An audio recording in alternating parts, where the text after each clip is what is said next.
we've set out to answer quite a difficult question, and I think we thought about how to do a lot of those things just slightly differently, just by making things a bit more accessible, just by changing the approach a little bit, just by bringing in different voices and different perspectives. Being part of a collective and a group that are hopefully moving towards a better understanding of missingness and why people do what they do and why the NHS is in the state that it's in right now.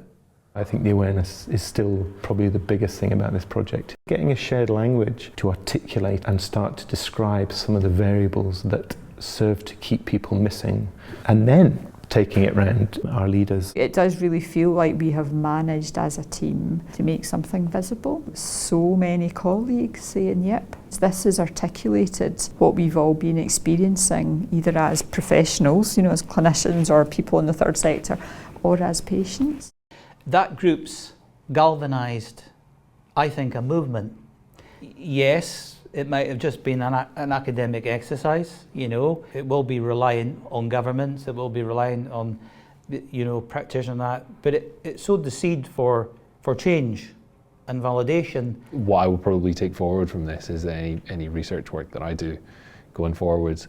I would like to hope it would have the same kind of shape in terms of the stakeholder input, because I think that work that I've done in the past has been limited by the absence of the level of stakeholder input and the variety of stakeholder input that we've done. If you're going to try and evoke change, you need to go where it's needed most. You need to see why people do what they do. Sometimes people do have, whether it's because of past experiences with healthcare systems or with research or whatever, a really natural degree of skepticism, uncertainty, feeling like things are perhaps being overpromised. You're asking us for our time, and you're paying us for that, by the way. It's like you're not asking it for free, you're actually paying me for it. Then listen to what we've got to say and allow us to take part in it in a meaningful way. Has no guarantees over what will happen next. I or the team or anybody else is involved in the work, we've done the best we can with the tools that we have in terms of trying to make this as best quality research it can be, trying to use all our connections at policy and practice level to really push the message of this work forward. Don't let's get lost in the language that you're using. Let us keep it as simple as possible so that both people can understand what we're saying. Policy language and policy stuff is, all the time often feels like a performance. And so there's a level of what people are kind of expecting to hear, the kind of language that is expected. Because not only are we speaking to the people who are involved in the money part of this, we're also involved in speaking to the people who are actively doing this on a regular basis. Forgotten people, missing people.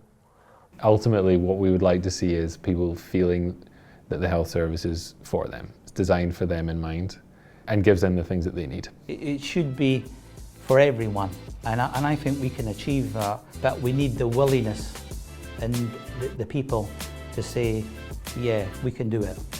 Again, get back to this person-centred, holistic, tailored approach.